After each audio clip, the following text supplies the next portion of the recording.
Tá me ouvindo bem, Alberto? Estou perfeitamente. Tudo bem? Tudo bem, tudo certo. Aqui um pouquinho de Estamos ao vivo, vamos mau aguardar tempo hoje. ir entrando. E vamos nos apresentar. Quer começar, Alberto?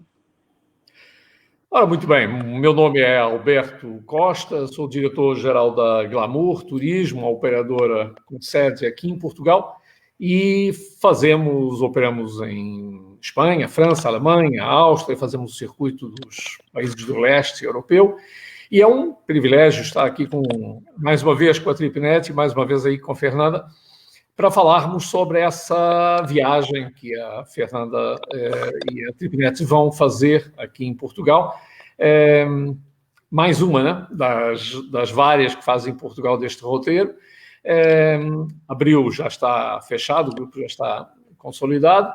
Temos, então, junho e temos outubro, né? E hoje vamos falar um pouquinho sobre isso, sobre Portugal, e vamos começar essa série de lives sobre essa viagem, né?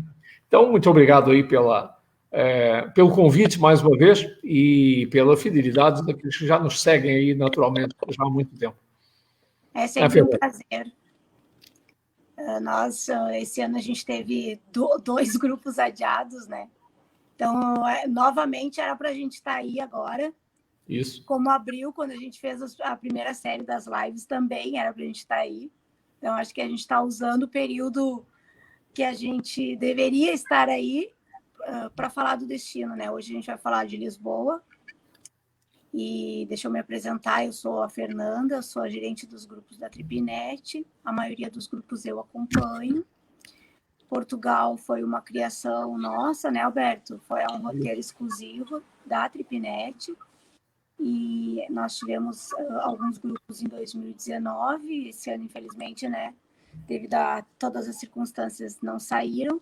Mas a gente está ansioso para ano que vem levar os nossos 3 grupos, sendo que abril já está esgotado, que nem o Alberto comentou, para esse roteiro incrível, lindo, de 18 dias, onde a gente conhece bem Portugal, de cabo a rabo, como diz aqui.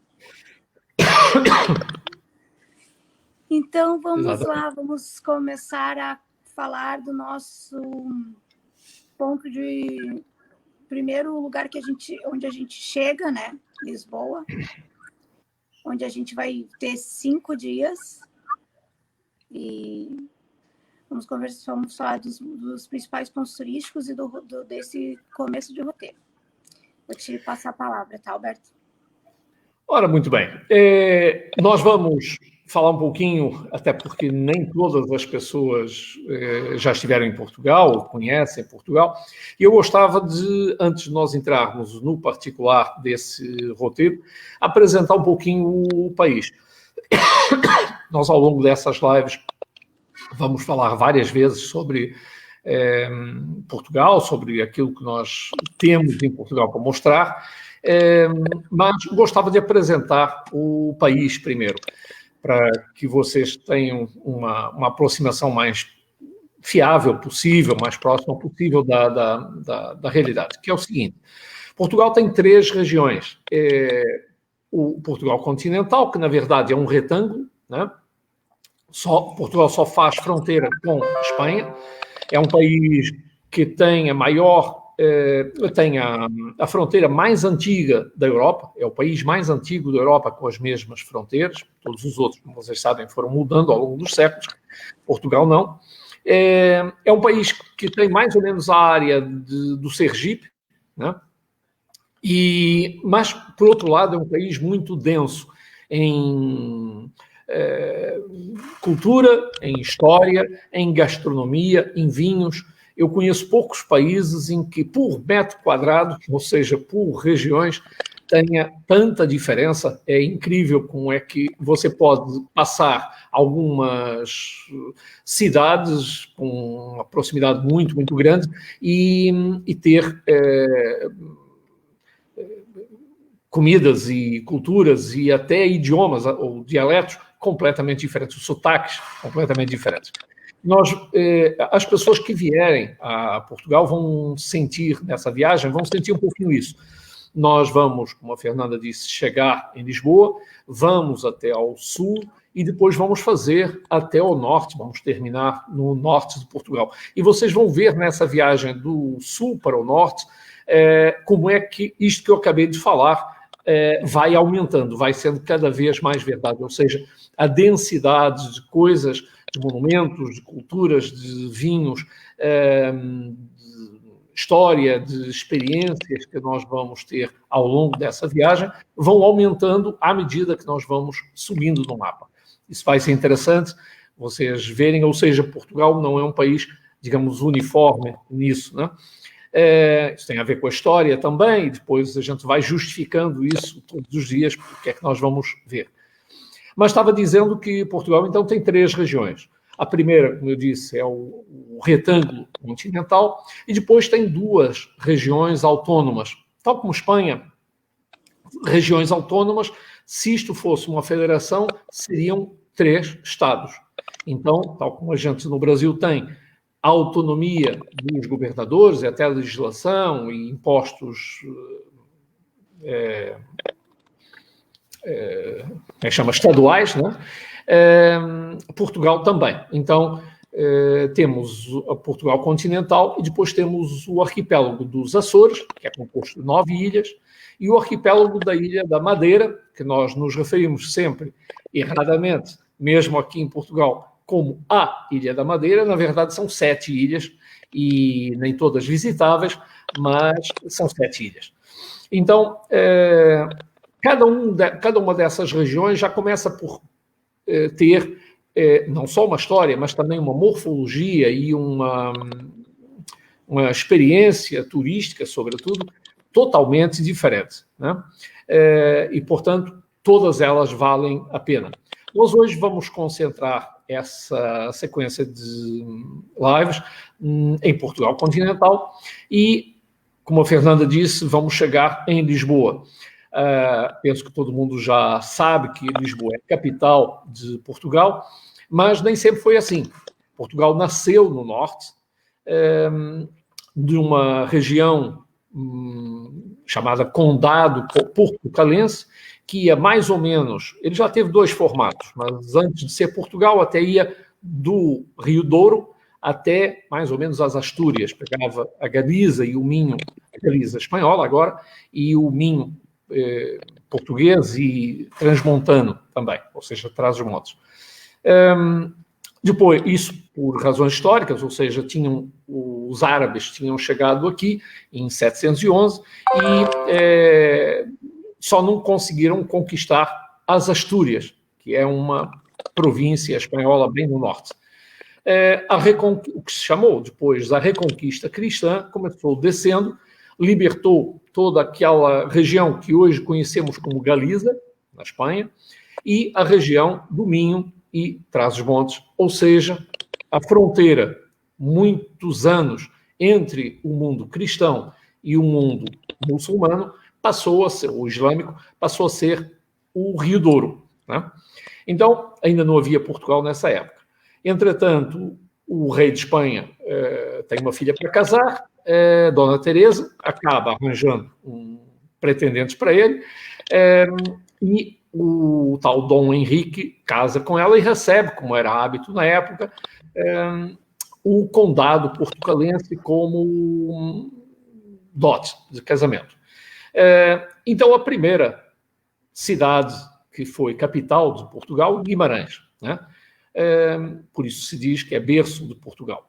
Depois começou um período de reconquista cristã e uma série de batalhas do norte para o sul, que foi dando este formato a Portugal. Então, o formato retangular de Portugal tem exatamente a ver com a reconquista do território entre o século VIII, ou seja, 711, quando os árabes chegaram aqui, e 1143, que é quando começa exatamente esse período do tal Dom Afonso Henriques, primeiro rei de Portugal.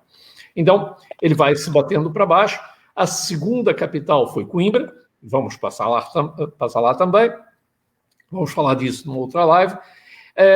E, mais uma vez, chegou ao Rio Tejo, à fronteira. Então, por isso, nós vamos encontrar muitos dos castelos e fortalezas dos Templários, por exemplo, é uma das ordens militares a que o rei de Portugal se socorreu para consolidar, digamos, o seu território.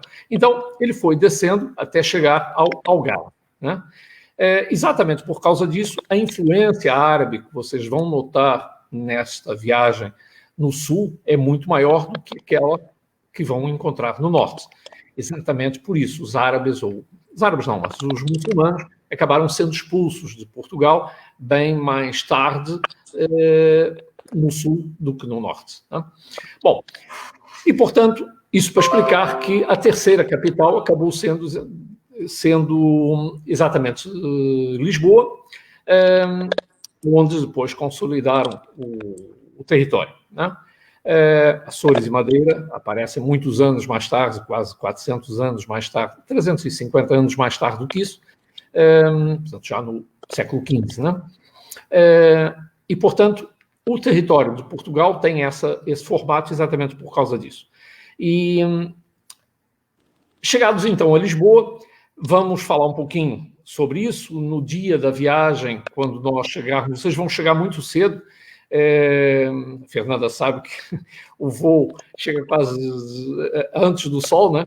Então, ou ao mesmo tempo, o que é agradável, porque vai permitir que a gente faça uma coisa. Todas as viagens da Glamour com a Tripanet são assim. Nós pegamos o grupo, esperamos sempre, os nossos guias esperam sempre os grupos na porta de desembarque do aeroporto, seja Lisboa, Porto ou qualquer dos países europeus, e vamos passear com você, já que não, é cedo demais ainda para ir para o hotel, fazer o check-in, né? Vocês vão chegar... a gente chega às 11 da manhã, já não é tão cedo. Ah, tudo bem. Bom, então fazemos aí uma pequena adaptação. Mesmo assim, que horas a gente entra? Às 15 horas é o check-in, né? É o ideal. Sim, até podemos chegar mais cedo, porque eu faço acordo com eles para entrar a partir das 2. O que acontece é que normalmente as pessoas têm fome mais cedo, né? Então a gente acaba indo almoçar primeiro e depois então chega no hotel para fazer o check-in e aí vocês descansam. Mas 2h30, 3 horas é o horário normalmente previsto para chegar lá. Sim. Mas, mesmo assim, se não der para dar uma volta muito grande, como 11 horas da manhã não tem muita lógica ir para o hotel para depois aí sim sair para almoçar, a gente vai fazer, conforme fazemos sempre, que é pegar vocês, vamos dar uma panorâmica, vamos ali até ao bairro de Belém. Nessa hora vocês já estão cansados de comer aquela comida de plástico do avião e vai saber bem, mesmo para quem já conhece, comer um pastel de Belém na fábrica original dos pastéis de Belém. Aliás, fica aqui uma recomendação, não chamem pastéis de Belém a mais pastel nenhum, a não ser lá, porque no resto do país todo português vai corrigir vocês dizendo, não, pastel de Belém é em Belém. Aqui você está no norte, por exemplo, comendo pastel de nata. É uma brincadeira, obviamente, porque a receita é a mesma, mas vocês vão me dar razão, vão ver porque é que eles são tão famosos, porque eles realmente são crocantes e vocês vão comer os pastéis quentes, acabados de sair. Vocês vão ter que esperar que eles arrefeçam no prato, o que, obviamente, é totalmente diferente. Então, vamos até claro ali, até a... Mas aqui já tem, sabia? Aqui aqui também tem feijoada, Fernanda. Aqui também tem feijoada. São crocantes. Estava dizendo que a gente depois vai fazer vocês vão essa viagem até Belém. Então, vamos até ali, vamos dar tempo. Está havendo aí uma interferência, Ezequiel, no som, né? Aqui também tem feijoada. São crocantes. Estava dizendo que a gente depois vai... Está havendo aí uma repetição da viagem. Está vendo um delay. Eu estou ouvindo que a gente falou anteriormente. Vamos dar tempo. Está havendo aí uma... Vamos esperar só um instantinho. Aqui também tem feijoada. Acertar o som, porque Roberto, está me ouvindo agora? Em tempo real? Eu estou escutando bem. Eu estou escutando bem em tempo real. Eu também. Isso. E isso tinha começado quando o Ezequiel passou para a tela cheia aí do lado direito. Provavelmente deve ter sido isso. Mas, enfim, retomando a linha de raciocínio, estávamos dizendo que vamos pegar vocês ali no aeroporto, colocar as malas dentro do ônibus e vamos até Belém. Permitir que vocês comam, então, um pastel de nata na fábrica dos pastéis de Belém, tomem um cafezinho e vamos fazer ali um pequeno passeio, a pé, claro, até a margem do rio, que é praticamente em frente. Vamos atravessar ali os jardins de Belém. Vamos passar em frente ao Mosteiro dos Jerônimos. A essa hora já estará aberto e, portanto, também podemos entrar na igreja, sobretudo, para vocês verem ali um dos exemplos fantásticos do estilo manuelino. Depois a gente vai explicar isso para vocês. Vão ficar abismados, certamente, não só com a igreja, mas também com as histórias e as lendas que nós vamos contar sobre reis carregados por elefantes. Vocês vão ver o túmulo do Vasco da Gama, vocês vão ver o túmulo do Luís de Camões, ou seja, duas das figuras mais imponentes, mais importantes da pátria portuguesa. E vamos passear, então, nos jardins, vamos até às margens do Rio Tejo, que fica ali em frente. Vamos ter a oportunidade de admirar o padrão dos descobrimentos, também o Museu dos Coches, o Museu da Marinha, o Planetário também está ali. Enfim, o bairro de Belém, o Palácio de Belém, que é a Presidência da República, onde fica, claro, o Presidente da República. Ele até nem mora ali, por uma questão de opção, ele continua morando no apartamento pessoal dele, particular dele. Mas, sempre que está em missão oficial, você vê a bandeira hasteada, é porque ele está ali. Que, de resto, o palácio, inclusive, é até visitável, até as partes íntimas do palácio são visitáveis, sobretudo ao domingo, a menos que exista, como é lógico, alguma comemoração. Mas então vamos passear um pouquinho ali, vai permitir que vocês tirem umas fotos fantásticas da foz do Rio Tejo. Vamos ver ali a Torre de Belém, bem do lado. Vamos contar algumas dessas histórias. Tudo aquilo tem a ver com a história de Portugal, mas sobretudo a história dos descobrimentos. Foi dali que saíram a maior parte das caravelas e das naus portuguesas, para descobrirem, obviamente, a epopeia dos descobrimentos portugueses começou exatamente ali. E vamos depois regressar ao ônibus, que vai ficar ali exatamente nos jardins, nos esperando, e depois vamos almoçar. Vamos escolher um local muito interessante para vocês verem, dos muitos restaurantes que Portugal tem. Portugal tem restaurantes magníficos, desde os muito típicos, pequenos, onde você come aquelas coisas gostosas, porque é comida, obviamente, caseira, porque tem um camarada no balcão e a mulher dele na cozinha fazendo o chamado petisco, né? Mas tem os restaurantes magníficos, restaurantes que tanto pela decoração, quanto pela localização, como pela vista, tem restaurantes fabulosos. Então, vamos escolher um deles para vocês terem aí a primeira aproximação à enogastronomia portuguesa.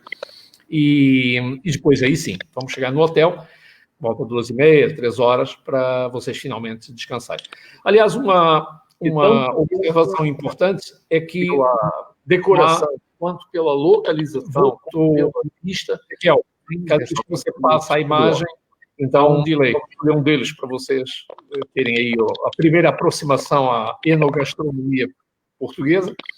E depois, aí sim, vamos chegar no hotel. Ezequiel, é melhor você tirar a apresentação. Vocês finalmente. Está atrasando o som. É verdade, está dando, não está dando para passar. Decoração, quanto pela localização, pela pista. Está ouvindo que a imagem. Então, delay, é um deles para vocês terem aí a primeira aproximação à enogastronomia portuguesa. E depois, aí sim, vamos chegar no hotel. Ezequiel, é melhor você tirar. É melhor tirar mesmo a apresentação. É verdade, está dando, não está dando para decoração. Ezequiel, tu precisa tirar as imagens. Está ouvindo a conversa. Toda vez que tu coloca as imagens, dá um delay na tela, não tem como tu passar os slides. Com delay na tela. Agora já estou ouvindo a Fernanda em tempo real. Estou ouvindo normal. Mas então, retomando aí a apresentação. Vamos voltar, vamos chegar então no hotel, deixar vocês descansarem. Como a Fernanda disse, nós vamos ter vários dias para estar em Lisboa. Aliás, na verdade, nós vamos passar por Lisboa 2 vezes, né? Vamos estar nos primeiros dias, vamos ao Algarve, depois vamos voltar para Lisboa e vão ter mais um dia livre em Lisboa, e isso vai permitir que vocês conheçam muito bem a cidade. E nós vamos apresentar praticamente 2 Lisboas a vocês.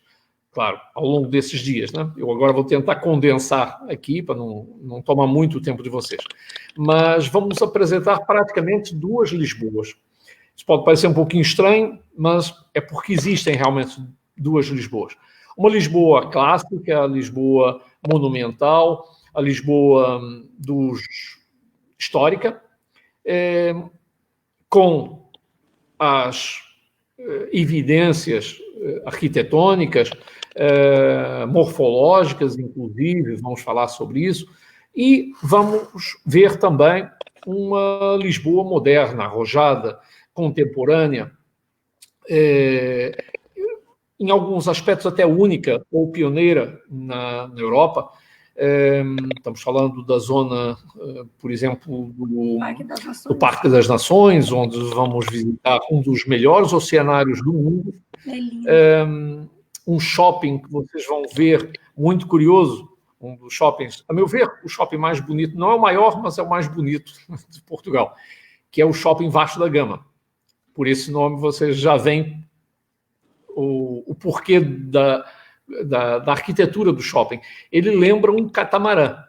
Vocês sabem o que é um catamarã? Tem aquelas 2 velas verticais e ele é horizontal, né?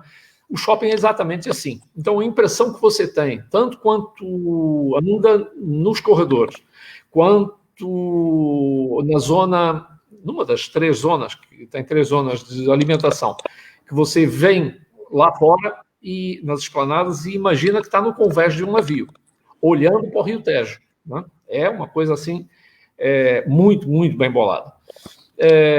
Quanto andando nos elevadores, mesmo que não precise, eu normalmente sugiro as pessoas pegarem o elevador, vocês vão ter ali tempo para bater perna no shopping, mas sugiro que peguem o elevador porque está muito bem bolado. As paredes do elevador são telas, né? Isso, são telas de computador, mas estão sincronizadas com o movimento do elevador. Então, a impressão que você tem quando está no piso mais elevado é que está muito alto em relação ao mar, né? E depois, como se estivesse em cima de uma boia. Está vendo aquelas boias de sinalização do mar? E depois, à medida que o elevador vai baixando para os andares inferiores, a pessoa vai se aproximando da água, toca na água, ou seja, a partir do piso térreo, começa entrando debaixo da água, e lá embaixo, no 3º ou 4º andar do estacionamento, chega a bater no fundo. Então sai aquela areiazinha, aí você vê os peixes e tal. Está muito bem bolado. O som também é parecido com aquilo que um mergulhador sentiria ou ouviria. Então está muito bem bolado. E vocês vão ver, então, toda essa zona foi palco da exposição de 1998. Foi uma exposição mundial, aliás, a segunda que Portugal organizou. A primeira foi organizada em 1940, exatamente na zona de Belém, daí o padrão dos descobrimentos, uma série de monumentos ainda que ficaram ali. E a segunda, em 1998, para comemorar os descobrimentos, a epopeia dos descobrimentos portugueses. Então, tudo nessa região foi arrasado. Vocês, sugiro vivamente até que pesquisem o que era o Parque das Nações antes da exposição de 1998. Havia uma série de refinarias, uma série de tanques de combustível, de gás. Era uma zona... Eu sempre que ia lá, ficava com os olhos e a própria boca, você sentia a nafta no ar. Era uma zona horrível. Aquilo foi tudo desmontado, foi tudo levado para Sines. Tiveram que descontaminar os terrenos. Fizeram praticamente 2 cidades, uma em cima, que vocês veem, e outra que vocês não veem, obviamente, porque está subterrânea. E com uma série de inovações. Por exemplo, nessa zona não existe recolha de lixo. Não tem recolha de lixo. Todos os edifícios, sejam hotéis, tribunais, edifícios de apartamentos, estão ligados a um sistema inovador que é de sucção desses lixos. Então, você em casa abre uma das 3 portinhas, coloca o seu lixo, fecha, e o computador da central de reciclagem, que fica lá no fundo, depois já da ponte baixo da gama, faz então a sucção desse lixo. E, portanto, vamos ver essa parte moderna, vamos falar sobre isso. Quem quiser ou quem tiver interesse, inclusive em alguns desses aspectos, a gente até aprofunda. Eu estive ligado há anos atrás exatamente até isso. Mas vocês vão ver a parte arquitetônica, é uma região muito bonita, tudo ali lembra os mares, lembra os descobrimentos, lembra as caravelas, lembra as velas. Quando vocês olharem a ponte Vasco da Gama, ela é um pouco parecida com a ponte Rio-Niterói, porque tem também um vão central e depois uma parte horizontal. É bastante parecida, mas ela é maior. Ela, durante muitos anos, foi a ponte mais longa do mundo. Hoje já existem outras, mas em 1998 era a ponte mais longa do mundo, com 17 quilômetros de comprimento. E na parte central, a parte que está estaiada, tem o formato triangular de 4 velas. Então, os tensores do tabuleiro, quando são iluminados à noite, eles são brancos, a impressão que você tem, pelo fato de os ver um pouco de lado, né, é que são 4 velas de barcos à vela. É muito interessante. Temos um teleférico para passear ali desde do oceanário, que é também um dos oceanários, como eu expliquei, mais interessantes do mundo. A TripAdvisor recomendou ou classificou o Oceanário de Lisboa como o melhor oceanário do mundo. Eu não sei porque não conheço os outros, mas estou falando pela voz da TripAdvisor, que é entendido, obviamente, no assunto. Mas vamos ver alguns edifícios realmente muito bonitos. Vamos ver jardins do lado do Rio Tejo, umas esplanadas fantásticas, museus das cervejas. Vocês vão poder tomar cerveja a metro, é uma coisa que depois a gente explica, mas vocês vão tomar cerveja em metro. Mas, enfim, uma zona muito interessante, como eu disse, tem depois é ali que está o novo cassino, o Cassino de Lisboa fica ali. Tem edifícios muito originais, como eu disse, como o caso da Sony, por exemplo. O cassino também é muito bonito. O edifício de Portugal, o edifício onde o Brasil teve o seu pavilhão foi desmontado, mas durante a feira, durante a exposição, foi de longe, o edifício mais visitado, fazia filas quilométricas. Eu fiquei ali, fui lá 2 vezes, fiquei horas para entrar, mas valeu a pena, porque realmente o Brasil deu um show ali. Então, muitos desses edifícios, desses pavilhões foram demolidos, mas outros não. Então, o caso do Museu da Água, o Museu da Ciência, quem vier, se trouxer crianças, vai... Aliás, este é um programa ideal também para quem tiver tanto adolescentes quanto até crianças. Não digo de colo, bebê, mas que consigam acompanhar o grupo, vão achar fantástico, porque as experiências que nós vamos ter são muito interessantes, sobretudo para a garotada, vão achar muito original. Então, essa região, voltando ao raciocínio, nós vamos mostrar duas Lisboas a vocês. Essa moderna, arquitetura arrojada, contemporânea, e, como eu disse, a Lisboa mais clássica. Nós vamos falar das origens de Lisboa no tempo dos romanos. Lisboa foi, por isso o nome dela era Olíssicos na época, por analogia a Ulisses, por analogia à Odisseia. Também contamos exatamente essas lendas, essas histórias, os trabalhos de Hércules, por isso vocês vão ver algumas analogias exatamente a essa mitologia, claro, anterior ainda aos romanos, ou seja, quando os romanos chegaram aqui 123 anos antes de Cristo, já esta região de Lisboa era muito concorrida pelos cartagineses, fenícios, enfim, todos os povos das margens norte do Mediterrâneo já vinham exatamente fazer comércio, entrar pelo Rio Tejo, aí quase até Santarém, para comercializar inúmeras coisas. Então vamos falar um pouquinho sobre isso. Vocês, dependendo do dia, porque aquilo não está sempre aberto, mas uma curiosidade para quem conhece Lisboa, ou quem já veio, a parte do centro da cidade, ela está construída em cima das ruínas romanas. Então, tudo aquilo que é a Praça dos Restauradores, onde está o Teatro Dona Maria, o Rossio, até lá na frente, até a Rua Augusta, tudo isso eram... O circo romano tinha as termas romanas que ficavam em cima, foi descobertas agora há pouco tempo. A entrada da cidade é paralela à Avenida da Liberdade. Essa entrada ainda existe, que é a Rua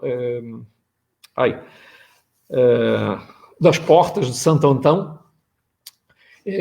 Foram descobertas agora também, mais uma vez, mais algumas relíquias exatamente dessa época, porque os romanos tinham o hábito, penso que vocês sabem, de enterrar as pessoas nas laterais, nas bermas da estrada que dava acesso à cidade.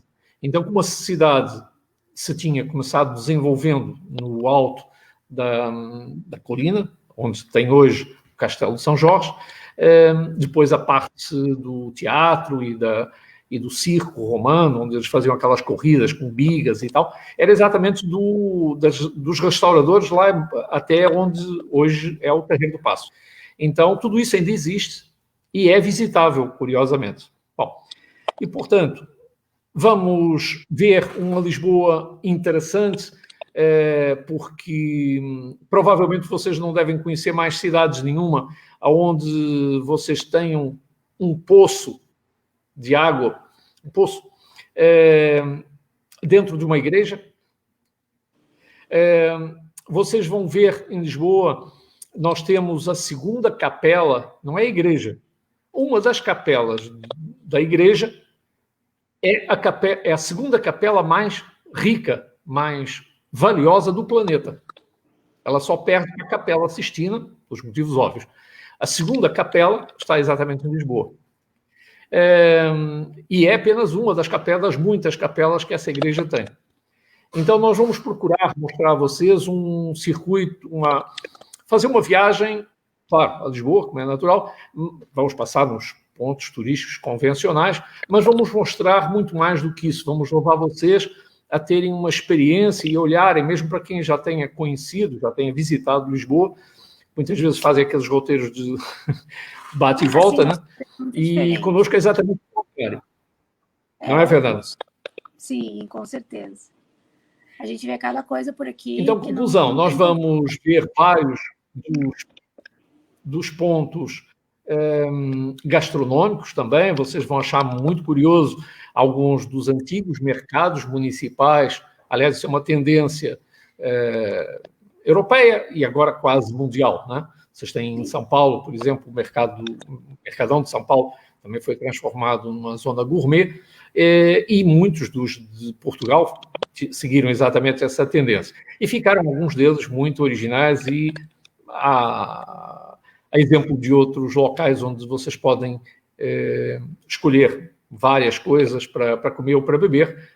Esses vão ser alguns deles, né? Vamos encontrar um em Aveiro também, muito original, enfim, pelo país todo. Mas falando então de Lisboa, vamos ver alguns museus, vamos ver algumas igrejas, vamos visitar alguns jardins fantásticos, vamos ver, no caso do Pode citar alguns nomes para eles. Jardim do Parque Eduardo VII, agora fugiu o nome, do Parque Eduardo VII. Esse jardim, aliás, nós vamos até começar a visita lá em cima, que é para vocês terem uma ideia panorâmica, ele vai descendo, e assim vocês têm uma ideia panorâmica da cidade, das várias colinas da cidade. Fica perto do nosso hotel, não fica essa parte de Lisboa? Fica, dá para ir a pé até. Dá para ir a pé. Aliás, quem não estiver muito cansado... Se quiser voltar, né, num dia livre, também pode ir a pé, tudo. Lógico, só subir e é até muito agradável. E se não estiverem muito cansados, até no primeiro dia a gente sobe um bocadinho, depois de colocarem as coisas no quarto e tal, subimos um pouquinho e vocês vão gostar. Lisboa é considerada, ou também chamada, a cidade das 7 colinas, e desse ponto aí nós vamos perceber porquê. São, como é lógico, várias colinas. Lisboa começou na colina do Castelo, onde existe o Castelo de São Jorge, hoje. Foi depois tomado, enfim, hoje está em ruínas, mas foi ali que Lisboa começou, ainda muito antes de haver Portugal. Ou seja, Lisboa é muito anterior a Portugal. Só para situar vocês, nós estamos falando de Lisboa começar 2000 anos atrás, ou seja, antes de Cristo, 2200 anos antes de Cristo, 2200 anos atrás, e Portugal é um país do século XII, ou seja, 1143. Então, estão vendo que existe uma diferença de quase 1000 anos entre Lisboa. Lisboa é 1000 anos mais velha do que Portugal, assim como ocorre com muitas outras cidades que nós vamos visitar. O caso de Évora, várias outras. E, portanto, essa vai ser a apresentação de Lisboa. Nós vamos ter a oportunidade de contornar a cidade, ver também nas avenidas principais a zona da universidade, o campus da universidade, o pulmão verde da cidade de Lisboa, que é o Parque de Monsanto. Vamos ver as zonas nobres, ou agora já existem várias, mas a zona das embaixadas. Quem vier em junho vai ter uma oportunidade fantástica de ver Lisboa coberta de jacarandás em flor.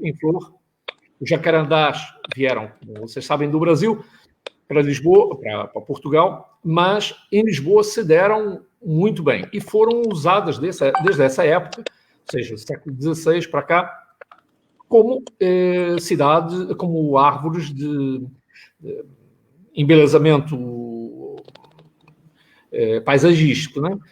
De arquitetura paisagística. Isso fez com que, no mês de junho, ou seja, final da primavera, os jacarandás ficam todos cor de roxo, né? Aquele azul arroxeado, e como a floração é muito abundante, acaba caindo, então tem umas fotos fantásticas. Sempre que você fica num ponto alto, é o caso aqui do Parque Eduardo VII, ou do Restelo, ali em Benfica também, perto do maior shopping que o país tem, que é o Shopping Colombo, fica em frente ao estádio do Benfica. Então, toda aquela região à volta do estádio fica completamente... Os carros cobertos de flores, fica muito bonito.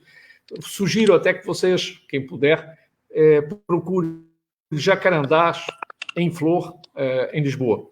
E vocês vão ver algumas fotos assim fantásticas. E lembrando a nossa data de vamos junho, ter 20 de junho. Desculpa te interromper, só estava lembrando a nossa data de junho agora, nossa saída. É 20 de junho e o retorno 8 de julho. Não, eu acho que é 22 a dia 9. Não, é 22 de junho até dia 9. 20 a 8. Será? Bom, talvez. Mas, enfim, de qualquer maneira, os jacarandás estão garantidos. E a floração também. Isso só para explicar que, obviamente, a primavera na Europa é, como vocês têm certamente no sul do Brasil, né? Em Porto Alegre, ou no Rio Grande do Sul, obviamente, também tem a primavera florida, e a Europa é conhecidíssima exatamente pelos jardins. Vocês vão ver, inclusive, do meio do país para o norte, mas sobretudo aqui no norte, eu estou falando aqui porque eu moro em Viana do Castelo, as cidades competem entre si para ver quais são aquelas que têm os jardins mais bem arranjados, mais floridos, mais bonitos, e isso é muito interessante, sobretudo para os habitantes também, que a gente adora ver isso, mas é uma surpresa a mais para quem vem à Europa nessa época. E junho depois de outubro, obviamente, se muda. Né, Alberto? Isso, exatamente. Ou seja, em outubro temos outro tipo de belezas, que são olha, é exatamente o caso agora, né? As cores outonais, né? O ocre, o amarelo, o vivo, o marrom, o vermelho dos liquidambas floridos. Então, também é tudo de bom. Mas pronto, isso para explicar que Lisboa tem essas duas caras. Vamos fazer questão que vocês conheçam ambas. Vamos falar um pouquinho de por que vocês vão ver a zona que a gente chama da Baixa de Lisboa, a chamada Baixa Pombalina, muito bem ordenada, a exemplo do que vocês veem no centro de Paris, por razões diferentes, mas foram dois reformadores que simplesmente arrasaram a cidade, as duas cidades, o Haussmann em Paris, mas por razões diferentes, e o Marquês de Pombal, por isso é que essa zona se chama Baixa Pombalina, em homenagem, digamos, a ele, que ordenou tudo isso, e vamos explicar porquê. Vamos falar de terremotos, vamos falar de maremotos, vamos falar de incêndios, vamos falar de reconstruções, e acho que vocês vão gostar e vão ficar com uma ideia totalmente diferente de Lisboa do que provavelmente já têm. A parte da gastronomia, obviamente, ela faz parte da nossa viagem. Nós nunca temos uma viagem, né, Fernanda, só histórica ou só panorâmica. Ela é, sobretudo, enogastronômica, e por isso aqui vai um aviso à navegação, é uma expressão que a gente usa aqui. Onde a gente come, bebe e assiste o show de fado. Houve uma defasagem, não consigo entender. Está me ouvindo? Que, inclusive, em Lisboa, a gente tem incluído no roteiro um show de fado, né? Agora sim, mas é que está arrastada a sua voz. E agora? Eu tô te não consegui perceber. Não consegui perceber a pergunta. Mas estava... enfim, não sei se a pergunta tinha a ver com isso ou não, mas... Tá vendo? O quê? Que inclusive, repete, a gente tem um show de fado, né, em Lisboa, não, que já está incluído no roteiro deles. No Café Luso. Tá me ouvindo? Não? Ai, meu Deus. Isso. E agora? Isso. Tá me ouvindo? Eu entendi que a parte gastronômica está no roteiro. Foi isso que eu entendi, embora esteja picotada a ligação. Mas estava dizendo que nunca é um roteiro sem gastronomia, sem bebida, né? Então, aliás, como eu estava dizendo, nós aqui em Portugal temos uma expressão idiomática que diz que é um aviso à navegação. É que quem estiver fazendo dieta, assim, essas coisas horríveis, né? Esqueça, então não venham, porque nós vamos acabar com essa dieta completamente. Vocês fazem antes ou fazem depois de vir a Portugal? Porque durante vai ser impossível, porque a gente não permite, né? As tentações são maiores, então a gente vai fazer o possível. Mas agora, falando sério, vamos em todas essas regiões que nós vamos visitar, vamos fazer questão que vocês não só conheçam os mitos, as lendas, os monumentos, as paisagens de cada um dos locais, mas tenham também uma aproximação o melhor possível à gastronomia local, aos azeites locais, às sobremesas locais, e Portugal, penso que vocês conhecem, que tem uma doceria conventual fantástica, né? Então, vamos mostrar um pouquinho de cada uma dessas coisas. Vocês vão perceber que os doces que são feitos no Algarve, no caso do Borgado, e tantos outros, são doces totalmente diferentes daqueles que vocês vão encontrar no centro do país e no norte. Então, não são só os pratos principais, mas também as sobremesas, enfim, os frutos, tudo isso. O Algarve é uma região muito mais quente, muito mais seca e, portanto, tem muito mais amêndoas, né? Tem muito mais figos, tem muito mais laranjas, muito mais citrinos, e isso tem as suas consequências, obviamente, na gastronomia e na doceria, né? Então, e vamos contar as lendas, porque é que você encontra tantos amendoais, ou seja, um amendoal, uma plantação enorme de amendoeiras, né, para darem as amêndoas. Porque é que vocês vão ver, aliás, é um dos roteiros que nós fazemos no inverno, no final de janeiro, início de fevereiro, é visitar as amendoeiras em flor no Algarve, e assim como as cerejeiras floridas em Trás-os-Montes e na Serra da Gardunha, que é uma serra ali perto de Castelo Branco, já muito perto da Serra da Estrela. Então vamos falar dessas coisas todas e, portanto, esqueçam dietas, porque vem para o país errado e vem com as pessoas erradas. Olha, Fernanda, falando de Lisboa, eu acho que seria mais ou menos isso. Está me ouvindo? Os vinhos é um caso sério, porque Portugal, para vocês terem uma ideia, é um caso à parte. O pessoal quer saber dos vinhos. Para vocês terem uma ideia, nós estamos falando vinho, a história do vinho, e quando tivermos tempo depois, até à noite. Vinho verde, vinho rosé, vinho orgânico, vinho tinto. Vamos falar também da história do vinho. Estamos falando de 4.000 anos na Europa de vinho. Os primeiros vinhedos que vieram as primeiras parreiras que vieram para Portugal pela mão dos romanos, ainda antes dos fenícios também. Mas Portugal, neste momento, tem mais de 400 variedades de castas diferentes. E tanto de vinho tinto como vinho branco. E isso, na mão de um enólogo, dá uma combinação praticamente infinita, né? Então, cada uma das regiões tem o seu, é um palavrão francês, mas é o que se utiliza, tem o seu terroir, e, portanto, algumas castas são mais adaptadas numa região do que noutra, e nós vamos provar cada uma dessas coisas. Nós vamos ver vinhos no Algarve diferentes dos vinhos do Alentejo.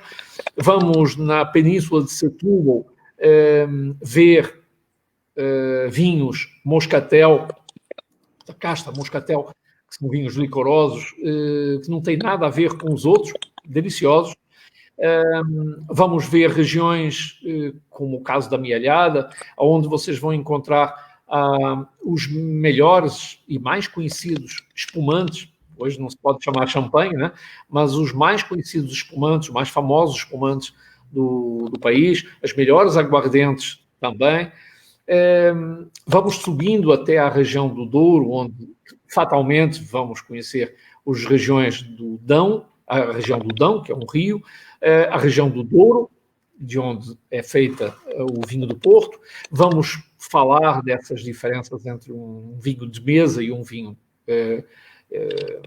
licoroso, no caso do vinho do Porto. Vamos explicar porquê, vamos visitar essas regiões. Vamos chegar, como a Fernanda estava dizendo, à região dos vinhos verdes, onde eu estou, e vocês vão ter a oportunidade de ver os vários tipos de gastronomia, mas também de vinhos, né?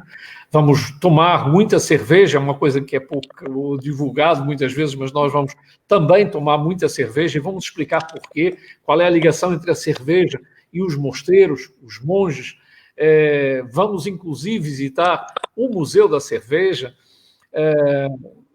Eu acho que essa viagem, das muitas que vocês fizeram, certamente farão ainda na vida, nós vamos fazer o possível, tanto eu como a Fernanda, para tornar essa viagem inesquecível. Por isso, liguem os motores e vão aquecendo os motores. Quando a torre de comando der ordem de partida, ela avisa. Tá bom, Fernanda? Então é isso, né, Alberto? Dúvidas, curiosidades? Eles podem perguntar, deixar ali nos comentários as perguntas, a gente chama eles ali e responde. Também podem nos chamar no direct, no Instagram, ou mesmo ali no e-mail, o contato@tripnet.com.br, que a gente envia o PDF do roteiro completo, o valor, o aéreo, os hotéis. Para vocês saberem, o hotel de Lisboa é o NH Music, né, Alberto? E ele é lindo, maravilhoso. Nós vamos, inclusive... Pode falar. Nós, inclusive, Fernanda, não vamos revelar tudo, porque, como você sabe, nós temos no meio do roteiro uma série de surpresas, e com surpresas que são, a gente não pode revelar. Mas a maior parte, se não 100%, é adorável. Além disso, né? Então, além de tudo que está no roteiro, ainda tem uns extras que só a gente sabe, né, Alberto? Isso. E a gente não revela. Não. Nem sob tortura. Então tá, pessoal. Obrigado. Muito obrigado. Mais uma vez, Alberto. Até sábado que vem, que a gente vai falar da parte de Cascais, Estoril, Terceira. Eu não sei se a gente vai chegar até o Algarve, se dá tempo de falar em 1 hora. Sintra, que também faz parte dos Sintra, Cascais, Estoril, toda essa região. Essa parte da Serra, ela faz parte dos 7 dias que a gente fica em Lisboa, né? A gente passeia, a gente tem dos dias de Lisboa, a gente volta para Lisboa para dormir, no caso, mas as visitações dessas regiões a gente também faz nesse tempo que a gente fica em Lisboa. A gente fica 5 dias em Lisboa, e depois do Algarve a gente retorna e fica mais 2, então dá tempo de a gente conhecer bem, né, essa região específica. E é isso, então. Obrigada mais uma vez pela aula, por tudo. E eu espero que esse Covid vá embora logo, né, para liberar essas fronteiras e a gente chegar com gana. Passear, pernear bastante. Olha, o pessoal está tão retraído. Aqui já tem os motores ligados. Então... Oi? Não ouvi o que falou. Ainda outro dia eu estava dizendo que ainda outro dia estava falando que estamos pensando, inclusive, em fazer as viagens no ano que vem, em vez de fazer de ônibus, vamos fazer a pé, que é para o pessoal voltar a entrar em forma, né? Não, e ninguém vai nem reclamar dessa vez, porque vai estar tão retraído esse ano que a gente vai poder andar até Cascais a pé com elas, que elas não vão estar tudo certo. Exatamente, com as malas na mão. Lojinha no caminho. Não. Vai ter de tudo. Beijo. Tá bom, Fernando. Olha, a ligação hoje não tá muito boa, mas espero que vocês tenham conseguido, eu tenha conseguido fazer entender. E a live vai ficar gravada, portanto, quem quiser, obviamente, ver mais tarde, entra em contato aí com a Fernanda ou vê no Facebook.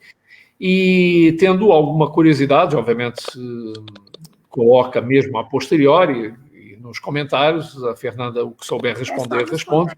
Ou me chamar no WhatsApp, quem está assistindo, que a gente está à disposição. A gente quer mais levar todo mundo para Portugal, né, Alberto? A gente faremos quer fazer o possível. por mês. Manda bala. Então, tá. Então, tá me ouvindo? Tá cortando, desculpa. Eu não estava te vendo. Tá cortando. Mas não tem problema. Olha, muito obrigado, então. É conexão minha ou a tua. Mas então tá, Alberto. Brigadão. E até sábado que vem. Tá, até sábado, então. Obrigado. Eu que agradeço. Tchau, também. Tchau, gente. Tchau, também.